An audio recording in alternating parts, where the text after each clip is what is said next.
learn Glover.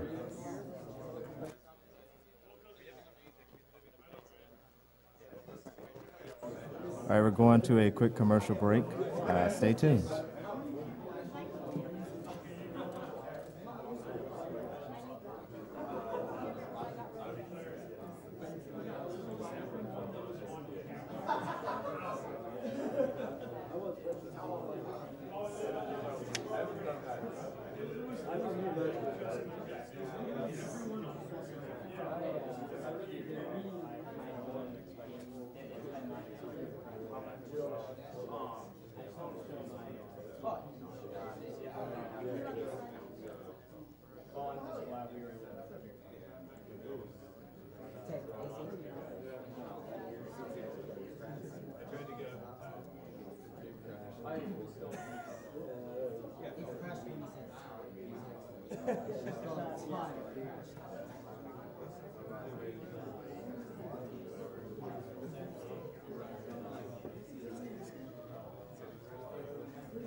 All right, everybody, welcome back to Awesome Games Done Quick 2014, raising funds for the Prevent Cancer Society.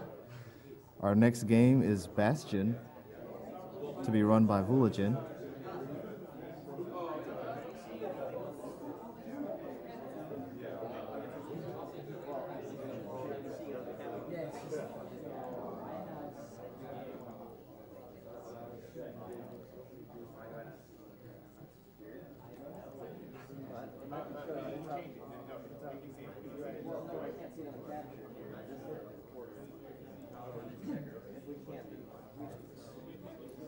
So upcoming donation incentives, the Donkey Kong Country Glitched Warps Run is currently at $700 out of $4,000. So we would appreciate helping out with our donation incentive for this. You can also donate for the boy's name and the girls and sprites names in Secret of Mana.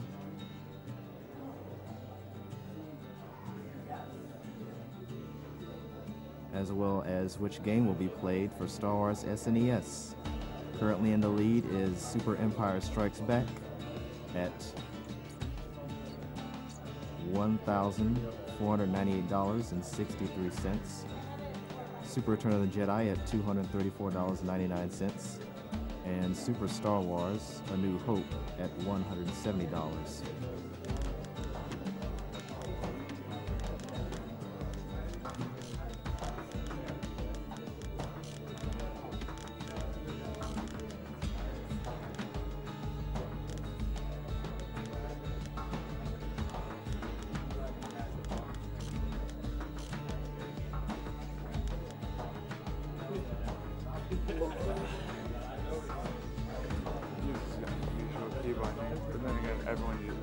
Everyone has their own, man.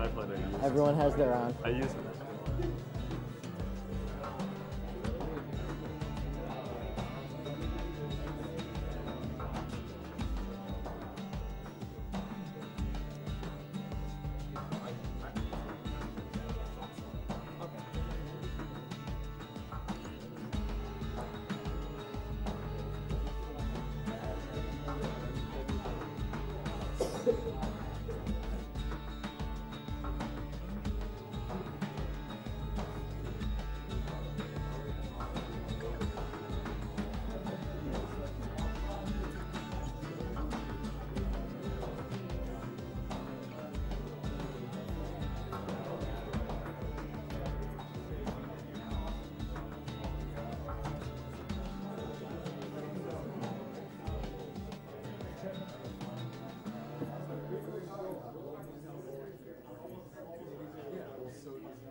Seems the only thing the Calamity saved for Zulf was his smoking pipe.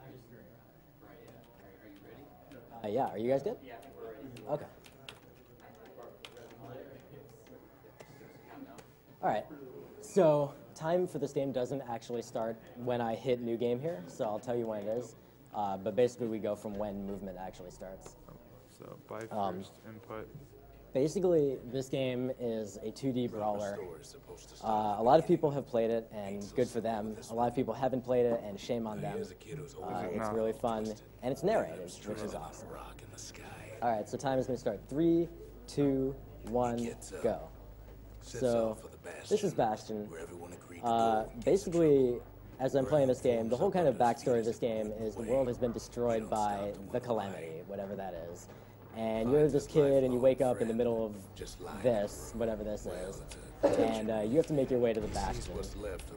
And the Bastion is basically the last refuge for the remains of humanity, pretty much. And the idea is the Bastion apparently can restore the world to what it's supposed to be. In order to do that, you have to collect these items called cores and shards. And there's a total of 14 of them. And there's a total of 19 levels. 14 of the levels have cores, and 5 of them do not. Incidentally, I will constantly refer to cores and shards as just cores because they're basically the same item as far as the game is concerned. So I'll talk a little more about why this run is so short in just a minute. You might notice that I killed the bartender just there. I'm really sorry. He was already dead in my defense. And killing him spawns that shield more quickly, so it saves time. So, I mean, wouldn't you? Yes, I would. So now we're just going to kill everything in here. A lot of Bastion is based on triggers. You just have to do a particular thing as quickly as you can. And I'm failing at that right now, but that's all right. And that causes the game to allow you to progress to the next objective. So in this case, you have to kill every single thing in here, except you can leave up to 2 squirts alive. These are the little guys with squirts. And then you can exit this area. Big old fella. We should also probably mention at this point why you're using mouse control, because I'm positive a lot of people are kind of confused. I absolutely should. And I should mention one other thing as well, and that ties in very well as I go outside here. So this game has 3 modes of control. It has gamepad control using an Xbox controller or whatever you want. And it has keyboard controls using WASD, and it has mouse controls. Mouse controls are fastest, and the reason they are fastest is that using mouse move, your speed of walking gets added to the speed of rolling, which you see that I'm doing all the time. So as a result, you move about 30% faster, and it's optimal to use mouse movement. Unfortunately, that means that running this game on Xbox is just slower by default. We don't really have a category for that or anything, but I'm sure if someone wanted to run it, they would get considered separately. So there I just fell off the world, and that's a great time to talk about falling. So kind of one of the main gimmicks of this game is that as you go, the ground kind of forms up as you're going. And it's very, very easy, because I'm moving 30% faster than I should be, to just kind of go faster than the ground expects me to be going. And if I do that, I'm very likely to fall off the edge. So a lot of the speedrun of this game is just optimizing when you roll and kind of the rhythm that you use in order to avoid falling off the world. All right, so there's 2 things that are going to happen in very quick succession here. Right now, I am just waiting for a big guy to spawn. This guy is a really large gas fella. You'll see exactly what it looks like right now. I'm going to use him to boost through this game. That's not really intended. And the second thing that just happened, which I'm not going to talk about at length, is core duplication. So at the end of the first level, at the end of every level that has a core, there's a core. That's redundant.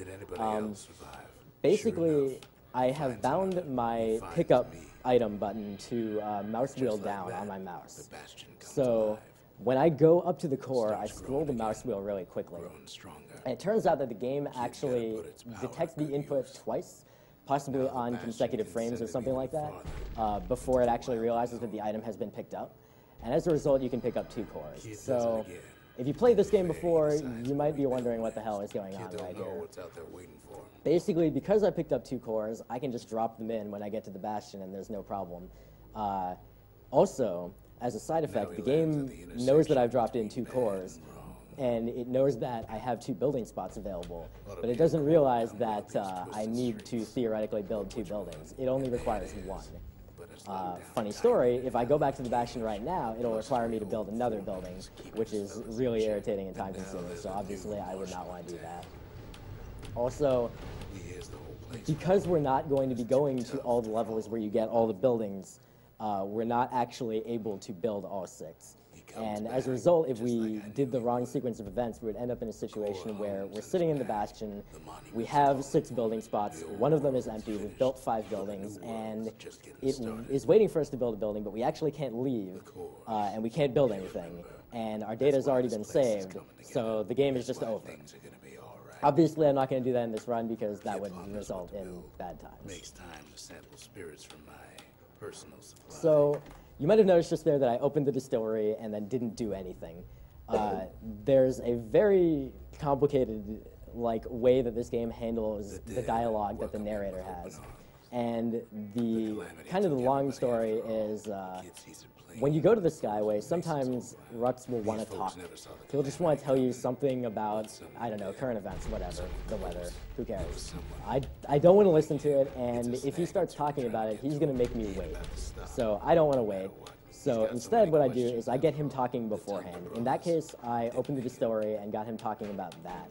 And as a result, when I went to the Skyway, he was still talking about that, and when Rux is talking, he can't start saying a different thing. So that saves some time. Something else you did there. Just did 2 clips, a clip through a gate and a clip over ground that you aren't normally supposed to walk past. That's true. One of them is due to the hitboxes for the metal gates with mouse movement and rolling. You can roll through some of them at the proper angle, and because of the mouse movement, increased speed from mouse movement, you travel fast enough to go past the gap before it realizes that you should fall. Actually, funny story about that gap. You can walk over it. So recently I did a roll-less run where I just didn't roll. Like I unbound my roll key and did a run because I hate myself. And you can actually just go right over that and there's no problem. However, he's right about the gate. Basically, the rolling allows you to kind of go through places where you shouldn't be able to go. And in fact, you actually don't even need mouse movement for some of those clips. This is actually a great time to talk about those clips because this level has 2 of them, if I recall correctly. So right here, we can't do anything about those. Also, Cinderbrick Fort is a really great example, as with the previous level, of the ground just not forming up as quickly as you really want it to go. So right now we're going to pick up this weapon. This costs like several seconds to pick up, but it saves a huge amount of time in the next level. The strap musket is basically just a ton of short-range damage. So right here after the core, we can just go around that gate. Boy, gates are really solid in this game. And then at the end of the level, basically there's going to be a giant arena where we're supposed to fight all these dudes. I mean, there's a lot of dudes, and I'm really not interested in wasting my time with that. So basically that gate is made of 2 barriers. There's the gate itself, which is obviously there, and then there's a barrier behind the gate that's kind of invisible. And if you roll at the precise angle, you just kind of go right through it. Alright, so now we are going to go back to the Bastion, and now building order has really matters. Basically, I am going to do another one of the skips of the narration on the Skyway, which I was talking about earlier. This one is really complicated and dumb. Basically, I'm going to upgrade the memorial, he'll start talking, I'll open the memorial, claim an item there, he will still be talking barely, so he won't say any of the things that those 2 things would trigger. Then I'm going to build the Lost and Found, he'll start talking about that, then I'll go to the Skyway and he won't be able to talk. Did you get all that? I don't think so, but that's alright. This saves approximately 8 seconds. Did you confirm your ending? Sorry? Did you confirm your ending? Yes. We are doing evacuation. Apparently, I failed the skip, so that's unfortunate. Basically, if you get the skip, then he's still talking by the time you get to the Skyway, and then you save that text, which, as you saw, is very long. So in this level, we're going to pick up a weapon called the Brusher's Pike, and this item is going to be super useful and powerful, and we're going to have a grand old time with it. The first thing that it is really good for is killing things. and I'm a big fan of that. Basically, the theme of this level is there's that thing right there, which is called an ankle gator. That particular one is named Queen Anne. She's a real handful. Just there, we used her to boost over a gap that we really shouldn't have been able to boost over. In fact, in that area right there, I could have just used her again, but instead I just clipped through the wall because I can. Alright, so now I have to kill her. And this requires two pretty precise sequences of attacks. I need to get a pike thrust, musket shot, pike thrust, twice when she pops up. And there's not a lot of time to do that, and it looks like I just didn't get it. Oop. She's starting to get annoyed. So instead, I'll 3-cycle her. Hello. So now that we have the pike, we can do the other thing that the pike is good for, which is breaking the game. There's an ability that I'm going to pick up right now called the Pike Vault. And basically, Pike Vault is like, if you're familiar with Final Fantasy games, it's like the Dragoon jump attack, where you just kind of leap into the air, and then after a brief moment, you land somewhere and you deal a ton of damage. Pike Vault in this game, when you jump up, a targeting circle appears, and you can kind of tell the game where you want to land. You get about 1.5 seconds, and you can move it around. The speed that the targeting circle moves is dependent on the momentum that you had when you used it. So, remember that we're using mouse movement, and when we're mouse moving, when we roll, it's 30% faster. So if we combine that with the Pike Vault, we can kind of cross long distances. Funny story, in this level, there is a ridiculously precise trick that until about 2 weeks ago, there was no video anywhere on the internet that it even existed. Shoutouts to Red Buddha, he's the one that told me that this exists. Obviously, a trick this precise in a marathon, I wouldn't even really bother trying. Secrets out here, but we discovered other things we're better off not knowing. After all, Or I might. when we look down inside Colford Cauldron. We didn't get it. It's alright. Just to put into perspective how precise that is, even Buddha, the guy who showed Vulajin, had never actually done the trick. Yeah. I think he had done it once. Did he? And there was no video of it. Right. Incidentally, I actually can do that trick now semi-consistently, but obviously you can see that I didn't get in this run. He just has to get that shard out of there.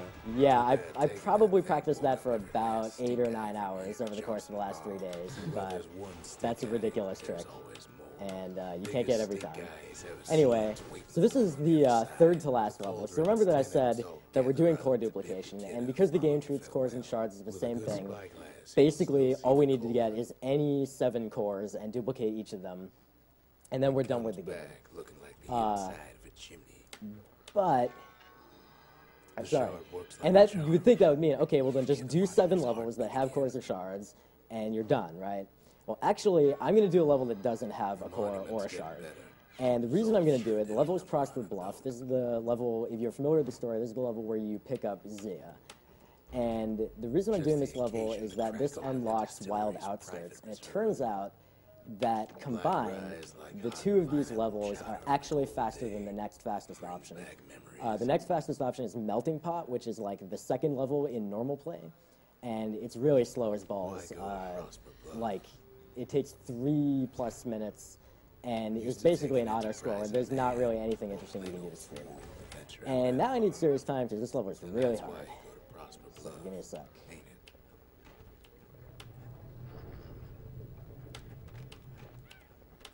So Melting Pot is a huge level where you are forced to fight a bunch of enemies, and they spawn in a particular order at a particular time after each other. Wow, dude. So this is the most times I've missed this in the last long time. All right, there we go. It's all right. So this fall is intentional. You can get across only by doing that, pretty As long much. as you're close enough to the other side. Yeah, And for now- whatever reason, like, there's random invisible platforms that'll hold you for just long enough to get a roll off. And so you can abuse that to make the game think that you fell off of a different platform. Yes. Incidentally, that very precise pike vault that I was supposed to do in Colford Cauldron relies on that. You land outside the ground, all you see is your shadow, and then you roll and everything's okay. So the item that I just picked up at the end of the level there is called the Hidebound Journal. And because you guys donated for the evacuation ending, I have to pick that item out. It's actually slower to pick it up by about 6 seconds. So normally in a speedrun, I would not get it. I would use a pike vault to skip from that last platform onto where Zia is. But it turns out that the evacuation ending is not unlocked unless you pick that item up, specifically that item. It doesn't have to do with picking up Zia. It doesn't have to do with picking up Zulf or saving Zulf at the end of the game or anything really at all. It is that journal. That is a thing that you pretty much can't find out unless you do this glitch category. Yeah, basically if you get to the end of the game without picking up the journal, then instead of a choice of endings, all you can do is the restoration. Yeah, and it still pops up the options where you have to pick one of the two. But when I say one of the two, what I mean is the one. There's only one. So this level is straightforward unless you do this. But it's all good. Alright, so now we're just going to kind of skip through everything in the rest of the level. It turns out walls in this game are not very solid. So this is actually the last level of the run, but this is not the end of the run because we have to go deposit the 2 shards, cores, whatever, it's all the same thing. And then we're going to pick an ending. So that was a decent run. Basically, once you get to this point, it's decided like what your time is. So you can't save or lose any time on the end here unless you talk to an NPC. So in the end of the game, there's an area in the heart of the Bastion where you have to choose your ending. Before you can do that, you have to open dialogues with 2 NPCs, and they both have like options to see these 9-second dialogue sequences that once you initiate one, you can't skip it. We're going to try not to do that because it's dumb, but I have definitely done that a lot in practice, way too much. It's finally finished. All right, so now we're going to the heart of the Bastion, and then we'll end the game. Incidentally, once we finish this, just hold the time and hold the applause, because we also met the donation incentive for the credits duet. To the heart of the Bastion. And that's going to be like right after the run ends. So we'll just sit tight for a minute. We'll enjoy the ending text, and then we'll sing. To do the honors. We can tell you how to work this thing if you got any questions. Hey, I didn't talk to anybody. Yes. I picked the wrong ending. What the crap is wrong with me? It's all right. We'll just pretend that didn't happen. Sorry, I'm so used to doing that. Wow, I don't even know what's up with that. Oh, are we doing the last level again? We might be doing the last level again. Or we might be soft locked. That might be cool. Cool, I just soft locked us. Oh, no. Yes! Runs over time!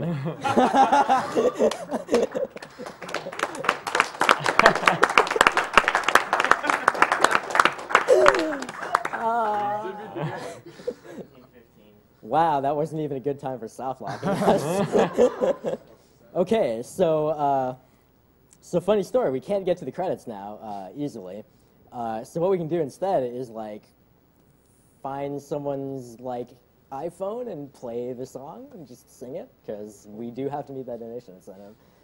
We can pull YouTube. I got mine right here. Okay. Well, we can pull YouTube up on the machine. All right, awesome. I actually spent the last 2 hours learning the song. Yeah, So so I we know can't where to not find do the this. YouTube video. I gotta say, I was not actually expecting to do that. I was expecting a lot of different kinds of failure. I was expecting to screw up the Colford Cauldron Pike Vault, but I was not expecting to soft lock the game. Well, technically, you did already put in the last input, right? That's true, technically. So that was a finished run. Yeah. Sure, absolutely. We'll. All right, cool. We've got the thing. So we're now in full screen. If you'd like to. I really hope. I think since I got up here. Just be close enough, or should I just like remove it and hold it If you want to close? mute the other mics. Yeah. This is not quite how I expected this. Okay, so we have. You guys ready for the audio to start?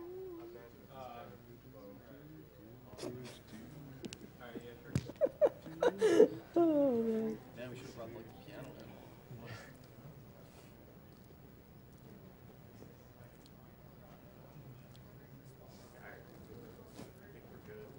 All right, hold on.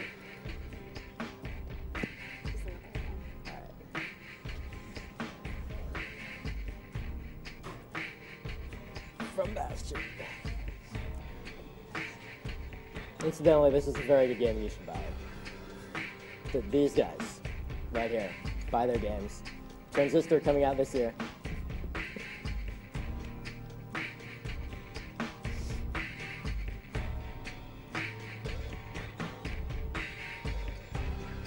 I set my sail. Are you kidding me? Come on. This is the long version. They stripped this from the credits. The MP3 version has. I can't handle that.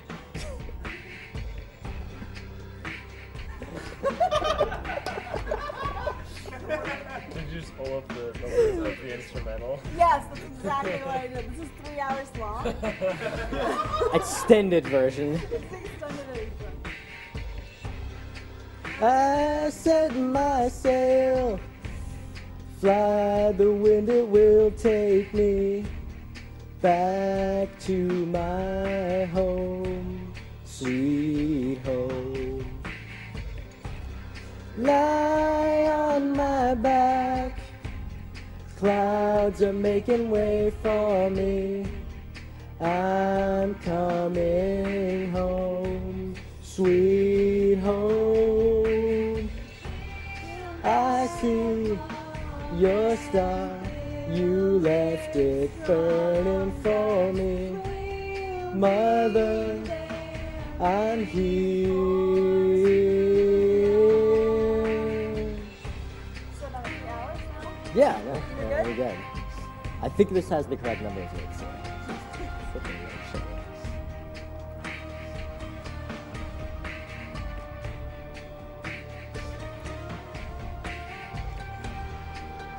Good speed run.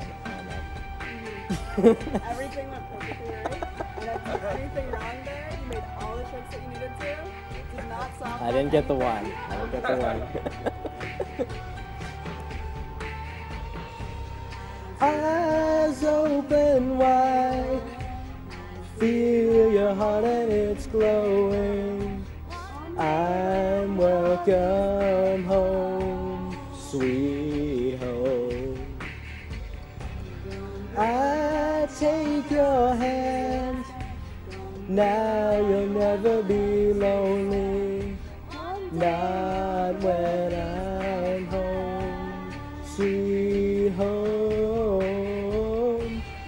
I see your star, you left it burning for me. Mother, I'm here.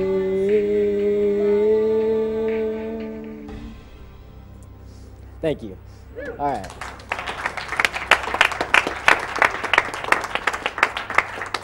Before I walk off, quick shout outs to Intellects, Red Buddha, Sereth, who was supposed to be here running this game, but unfortunately couldn't make it.